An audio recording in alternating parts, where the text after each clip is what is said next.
Buenas tardes, buenas noches, buenos días en todas partes del mundo que nos ven.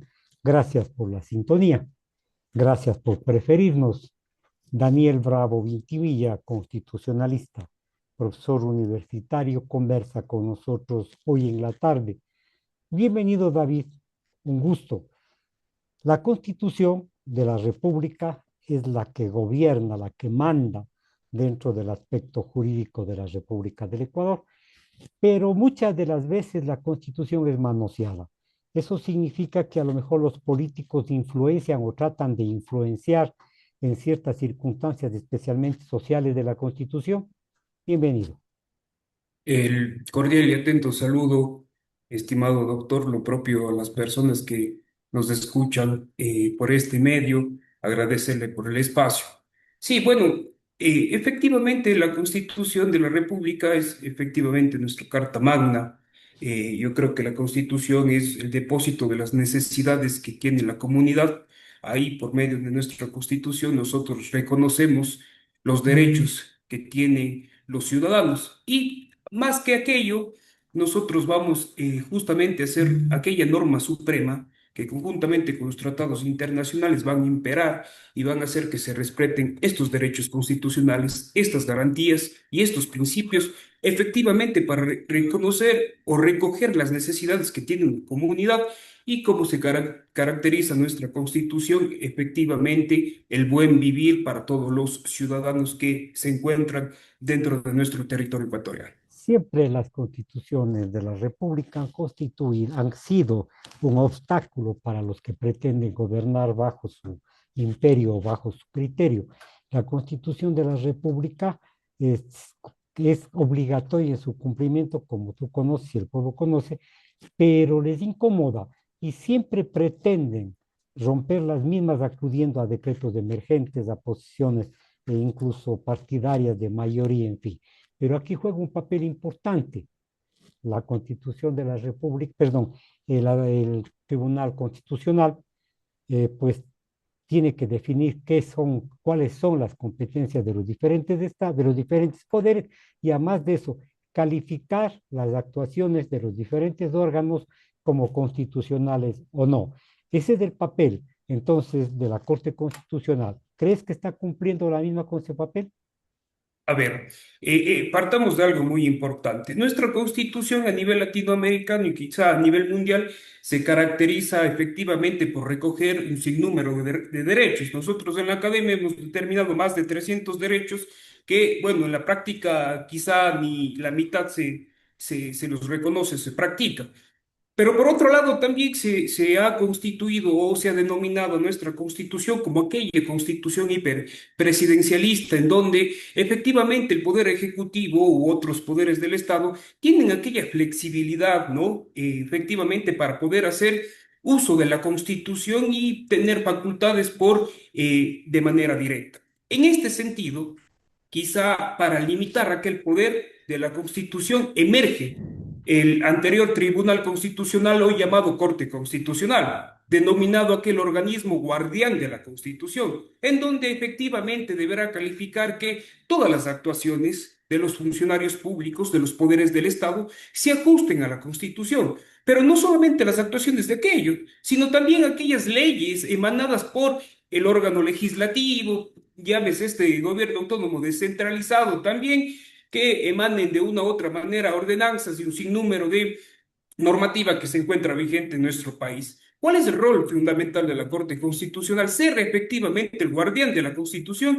y que se apliquen los derechos, se apliquen las garantías y se apliquen los principios de manera directa, sin Correcto. transgredir nuestra Constitución, entendiéndose que es la norma jerárquica que impera en nuestro país. Ahora, claro, si es que nos ponemos a analizar si efectivamente la Corte Constitucional a la actualidad ha cumplido o no su rol, yo creería que es algún tema subjetivo, porque si nos podemos a ver o podemos analizar mucha jurisprudencia de aquella, podemos ver que se reconocen algunos derechos, llámese estos derechos laborales, derechos a la salud, un sinnúmero de derechos. Sin embargo, también hay sentencias críticas, ¿no? Y ahí podemos preguntarnos, y la pregunta es abierta, ¿acaso los jueces de la Corte Constitucional hacen activismo judicial? Claro, es una pregunta que quizás se podría analizar. ¿Por qué? Porque también los jueces son humanos.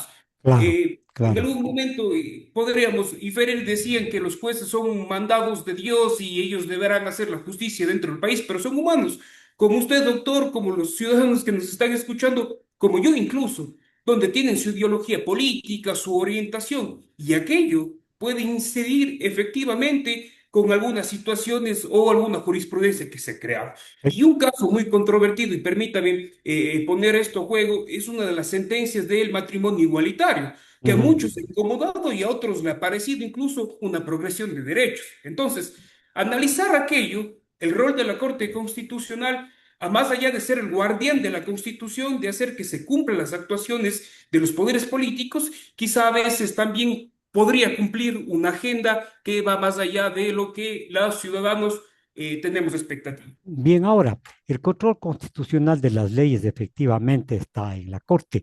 De esta declara si los decretos, ordenanzas, actos normativos son o no son constitucionales o inconstitucionales. Y además de eso, puede anular total o parcialmente normas que violan la Constitución, es decir, por propia iniciativa que ellos detectan o necesariamente hay que presentar una acción para que la Corte Constitucional conozca.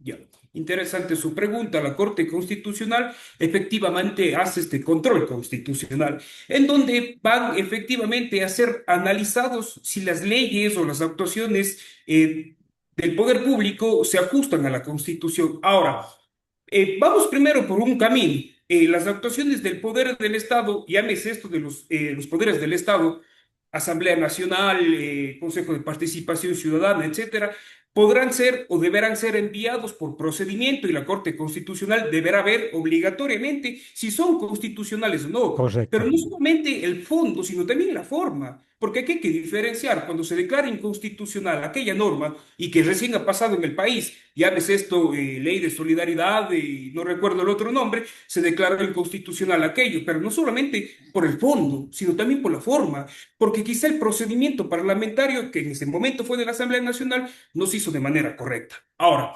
también existe aquella garantía, la acción pública de inconstitucionalidad, en donde cualquier Mm. ciudadano, llámese Daniel Bravo Vintimilla o cualquier ciudadano, tenga iniciativa y dice, ve, mira, Corte Constitucional, aquí tal normativa, tal ordenanza es inconstitucional. ¿Por qué? Si no se apega al ordenamiento jurídico, quizá fue viciada, no se creó con los procedimientos parlamentarios correctos. Y eso es lo que ha pasado en algunos gobiernos autónomos descentralizados, en donde el Consejo Cantonal de algunos cantones de todas las provincias del país han hecho lo que les ha dado la gana, se han inventado tributos, aquello. Entonces, yo como ciudadano, independientemente, la legitimación activa corresponde a cualquier ciudadano de presentar aquella acción pública de inconstitucionalidad, Ya. donde yo advierto aquello a la Corte Constitucional. Y esto no es nuevo, ni sonará nuevo, porque con las últimas leyes que la misma Corte declaró inconstitucional, y acuérdese usted, doctor, aquel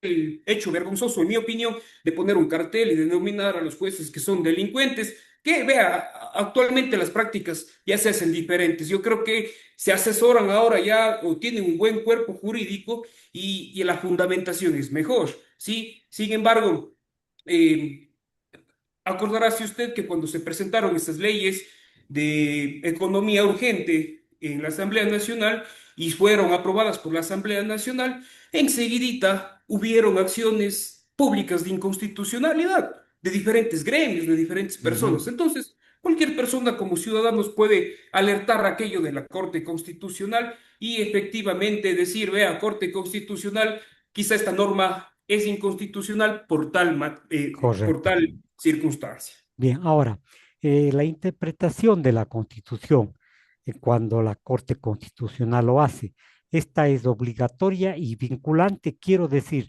es la última palabra.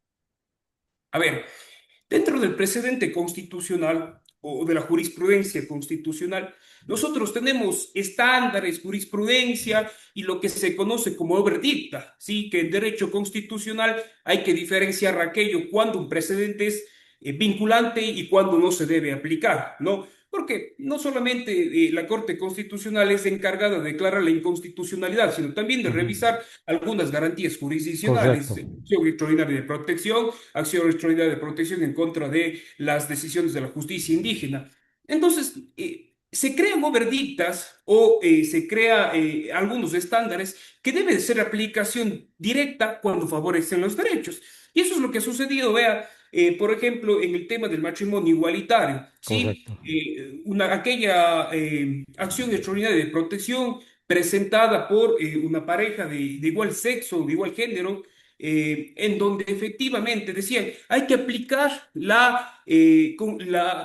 estándar internacional y le preguntaban a la Corte Constitucional y decían, hay que aplicar o no, si favorece derechos. Entonces ahí el rol de la Corte Constitucional fue efectivamente decir si esa se podía aplicar o no dentro de nuestro país. Y Ujú. ahí sí es vinculante. Ahora bien, estimado doctor, hay algo que no hay que desconocer. Si bien es cierto, muchas veces dicen, claro, la Corte Constitucional tiene la última palabra, pero en muchas de sus sentencias exhortan a la Asamblea Nacional a reformar aquello. No es que ellos tengan la última palabra, sino también a veces le hacen este trabajo a la Asamblea Nacional. Algún día yo decía en alguna entrevista, ya se hace hasta un colegislador, porque le está haciendo el trabajo que la Asamblea Claro. Nacional debería hacer. Porque hay muchas cosas en materia urgente en la Ley Orgánica de Garantías Jurisdiccionales, en el mismo COIP, que la Asamblea Nacional, al ser el titular, o para eso se le encarga al legislador ecuatoriano, no lo han hecho. Y a veces la Corte Constitucional suple aquella función y le dice, oiga, vea, esto es inconstitucional, lo que usted tiene que hacer, no Claro. lo ha hecho, hágalo. Ya, Eso. ahora, que las resoluciones, los criterios de la Corte Constitucional son un precedente obligatorio para los jueces y las autoridades. Como le había dicho, nosotros categorizábamos sentencias en sentido estricto o verdictas que muchas veces recogen a veces algunas opiniones, pero que no son necesariamente para los jueces su aplicación, sino como una especie de cómo se debería desenvolver aquello. Sin embargo, la mayoría de jurisprudencia y la mayoría de sentencias son vinculantes ante la Corte Constitucional. Y ustedes verán que últimamente hay un debate interesante, porque a veces la Corte Constitucional dice, esto se debería resolver de A manera, pero luego se aleja de aquello y dice, hay que resolver de B. Entonces, existe esa confusión, pero aclarando que la Ley Orgánica de Garantías Jurisdiccionales sí efectivamente garantiza o faculta a los jueces de la Corte Constitucional a que ellos se puedan alejar de estos precedentes constitucionales siempre y cuando no se menoscabe los derechos y indicando desde cuándo entra en vigencia para tema de retroactividad y algunos casos que se encuentran todavía solventados. Bien, ahora, la Corte Constitucional tiene atribuciones también para revisar la constitucionalidad de las reformas constitucionales, de los tratados internacionales, de las preguntas de consultas populares y referéndum. Entonces, el papel de la Corte es amplio y sustantivo para la supervivencia de la democracia. Sí, yo creo que es necesario siempre tener aquel órgano que regule y efectivamente le ponga el límite al poder. No, claro, ahí surge una pregunta y diga, ¿quién controla al controlador? ¿Quién controla la Corte Constitucional? Y ese ha sido el debate que ha surgido cuando se pretendía eliminar a la Corte Constitucional y hacerla lo que era anteriormente un tribunal constitucional. Sin embargo, yo creo que siempre, cuando hay que limitar al poder y específicamente al tener una constitución muy hiperpresidencialista, Ujú. tenemos que tener un límite y aquel límite siempre debe marcarse por los derechos y por lo que establece nuestra Constitución. Claro, dejando a un lado la agenda que a veces tiene la Corte Constitucional, porque a veces se mandan unas sentencias que Sí, son una sí, belleza. sí, sí. Sí, sí, y eso hay que aceptarlo y decirlo. Yo, como el más defensor de la Corte Constitucional, cuando hacen mal o se equivoca, también lo he dicho, y a veces hay muchas confusiones, hay muchas contradicciones que a veces no dejan en muy claro qué es lo que sucede, y a veces eso es lo que pasa en el libre ejercicio. Usted verá a veces abuso de derecho de muchos abogados, quizá una interpretación extensa o subjetiva de aquella jurisprudencia de la Corte Constitucional y aquel juzgador no sabe cómo resolver. Y vea, esto es el caso de Muentes, hoy privado de su libertad, en donde por medio de una garantía jurisdiccional se ordenó pagar X cantidad de millones de dólares y fue una interpretación y una desnaturalización de aquel juez. Entonces, esto puede surgir efectivamente una confusión en el ejercicio profesional o en la aplicación. Sin embargo, a mi opinión personal, yo creo que siempre debemos tener un árbitro que marque o que delimite la actuación justamente de los poderes del Estado. Porque si no lo sería así, viviéramos en una completa, quizá, anarquía, cada quien haría lo que quisiera. Ahora, si usted me va a preguntar qué ha sucedido en años pasados, en anteriores gobiernos, donde la Corte Constitucional ni sabían quién es, aunque bueno, ahora también no saben qué es muchas personas que Ya. incluso desfilaron en aquel momento, no sabían ni qué hacen ni qué es. Pero, ¿por qué? Porque efectivamente aquella corte, que le decíamos la corte cervecera, y la historia no permite mentir, fue aquella que sus fallos estaban muy apegadas no solamente al poder de turno, sino también al retraso en muchas de sus sentencias. ¿Sí? Entonces eso Correcto. es importante tener en Ujú. cuenta y vea, y eso es un tema ya sociológico, porque en todo lado existe la corrupción, en todo lado está impregnado aquello, ¿no? Preocupante. Ya, ahora, nosotros estamos claros como abogados. Le indico, doctor, que yo tengo una sintonía más o menos de clase media, ¿no? Y entonces tienen una acción, tienen una visión más clara, pero hay sectores que también nos oyen y desconocen incluso las funciones de la Corte Constitucional. Quisiera decirle que los derechos constitucionales son supervigilados y que la protección en cuanto se refiere al habeas corpus, a la habeas data, la acción de protección, la acción por incumplimiento, acción extraordinaria contra sentencias. Vamos analizando cada uno de ellos. La acción de protección, ¿qué significa? Porque son garantías que a lo mejor se desconocen, se interpretan mal y muchos de los colegas incluso desconocen, doctor, el procedimiento. Totalmente. La acción de protección, una de las garantías quizá más famosas dentro de nuestro territorio, porque en algún momento en las noticias hemos escuchado que alguien ha presentado o ha propuesto alguna acción de protección. Y efectivamente, la acción de protección tiene como objetivo o fin la vulneración, tutelar la vulneración de algún derecho que no se encuentra reconocido en otra garantía jurisdiccional y que no se pueda aplicar aquella en otro procedimiento. Es decir, si es que a Daniel Bravo, que es una persona con discapacidad, si hoy unilateralmente el Estado le despide de su trabajo, ojo, una persona de atención prioritaria, pierde su trabajo sin ningún motivo por una arbitrariedad de la administración pública, podría aplicar esta garantía jurisdiccional. ¿Por qué? Porque me están violentando mi derecho, primero, a la salud, el derecho al trabajo, el derecho a las personas con discapacidad y un sinnúmero de derechos, ¿sí? Bien, Entonces, yo aplico aquella garantía cuando alguien me ha violentado algún derecho reconocido en la Constitución o en los tratados internacionales, siempre y cuando estos derechos no se tutelen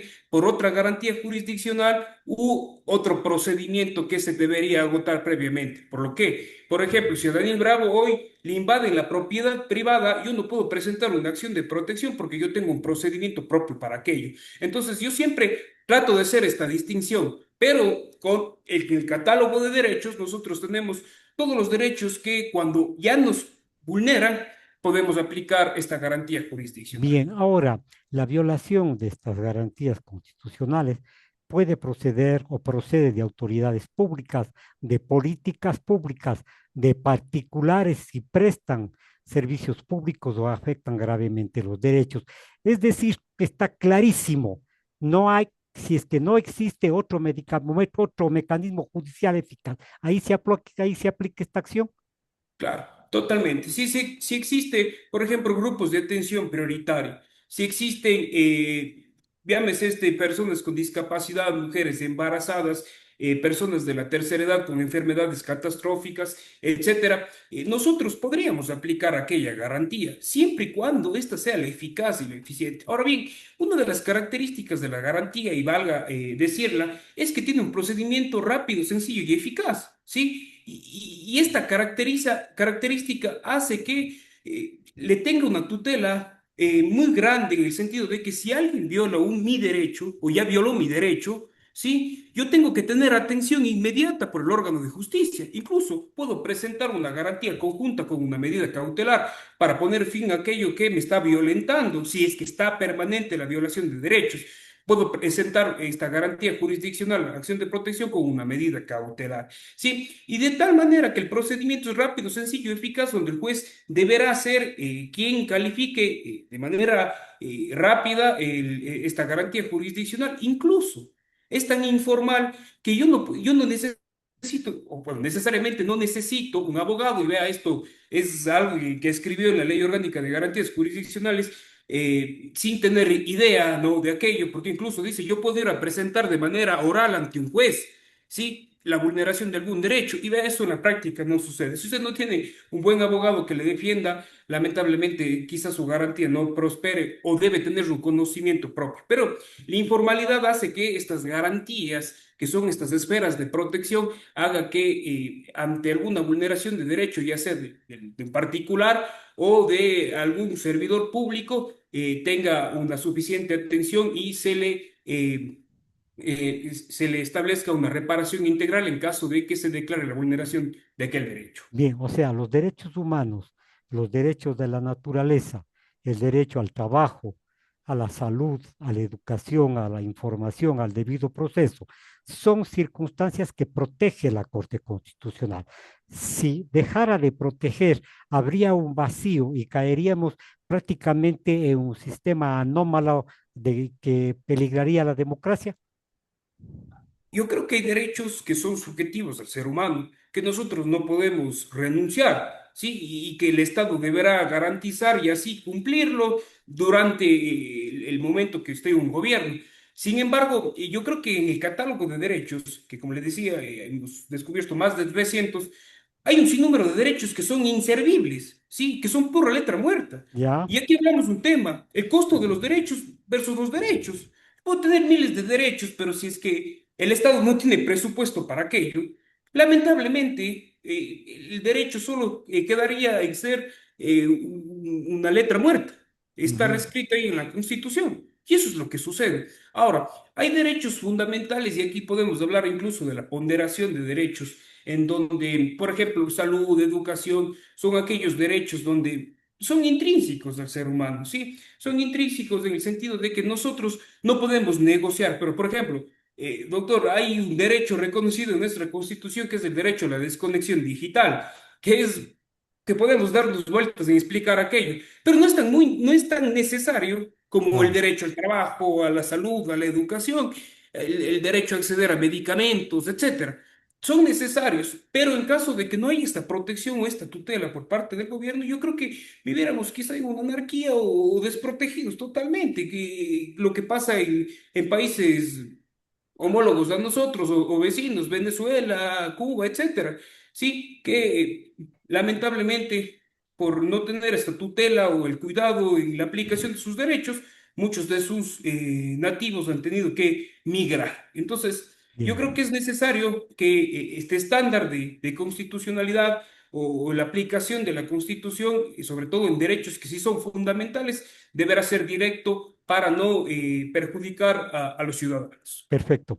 Ahora, dentro hemos visto a vuelo de pájaro lo que es la acción de protección, pero también hay otros derechos que son intrínsecos al ser humano y que son reconocidos como el habeas corpus, que pretende que pretende proteger la libertad personal y la integridad física. Habeas corpus significa cuerpo presente, y esto viene ya históricamente para rebatir las atrocidades que cometían los gobernantes, los emperadores, en fin, desterraban, mataban y no había la posibilidad. Pero el habeas corpus justamente es para determinar si existen o no existen, en primer lugar, tratos inhumanos y crueles hacia la persona que ha sido capturada, que ha sido detenida. Sí, efectivamente, la garantía de habeas corpus, lo que tutela es el derecho a la libertad y la integridad personal de las personas privadas de su libertad. Ujú. Ahora, ¿qué pasa cuando alguien o alguna autoridad, llámese policía, militar, etcétera, me detiene de manera ilegal, sin ninguna orden de captura, sin ningún procedimiento, o quizá si me detiene o me aprende, no me lleva ante la autoridad competente durante las 24 horas? Yo me encuentro en total desprotección, ¿sí? Y esa detención se vuelve arbitraria, se vuelve ilegal, ilegítima, sin tener el procedimiento correspondiente. Aquí yo puedo aplicar esta garantía jurisdiccional, pero no solamente en estos casos, sino también en el caso de aquellos privados de la libertad que por A o B circunstancia están denigrados o tienen alguna situación o pasan alguna situación dentro de los centros privativos de libertad, y es precisamente porque el Estado tiene bajo su mando el cuidado de aquellos. Yo podría presentar un habeas corpus no precisamente para que se otorgue la libertad, sino para que se tomen las medidas, ya sea un traslado a otro centro penitenciario Ajá, o quizá la atención en medicamentos, si en el caso el privado de la libertad está efectivamente enfermo. Pero también aquella garantía sirve para que nosotros podamos, en caso de desapariciones forzadas, recuerde usted correcto. el caso de las Malvinas, aquellos muchachos que desaparecieron por justamente ejecución de los militares. Y bueno, supuesto, porque siguen procedimiento, o no sé si ya serían condenados, pero recuerde usted que cuando desaparecieron porque fueron retenidos por los militares y ellos representan a su vez al Estado, sus familiares presentaron un habeas corpus, Ujú. porque esta desaparición o quizá esta retención corresponde a aquella ejecutada por organismos estatales, Policía Nacional, Ejército, etcétera. Entonces, esta garantía, además de garantizarnos nuestra libertad cuando estamos detenidos de manera ilegal, arbitraria y legítimamente, también sirve para tutelar los derechos de las personas privadas de libertad, que valga la oportunidad, son grupos de atención prioritaria y en caso también de desaparición forzada. Esta garantía, a diferencia de la acción de protección, yo no puedo presentar el habeas corpus para que me garanticen el derecho al trabajo, por ejemplo, Ujú. sino precisamente se centra en obtener la libertad y, bueno, la integridad personal que ya deviene de otros derechos. Además, la Corte Constitucional o el legislador ecuatoriano en su momento ha determinado que la libertad es uno de los derechos también fundamentales, intrínseco, incluso aquí pondera, porque si usted presenta esta garantía es más rápida que la acción de protección, entendiéndose que todas las garantías son rápidas, Igual. sencillas y eficaces. Pero a diferencia de si nos ponemos a revisar tiempos de la calificación de la demanda de acción de protección, esta es inmediata, 24 horas desde el momento que se presenta. Y también se puede garantizar la informalidad, ya sea de manera oral, ya sea de manera escrita. Hay un caso alguna vez que contaban que algún privado de la libertad presentó un habeas corpus en trozos de papel higiénico. Esa Ya. es la tutela de aquello. Sí, por cierto.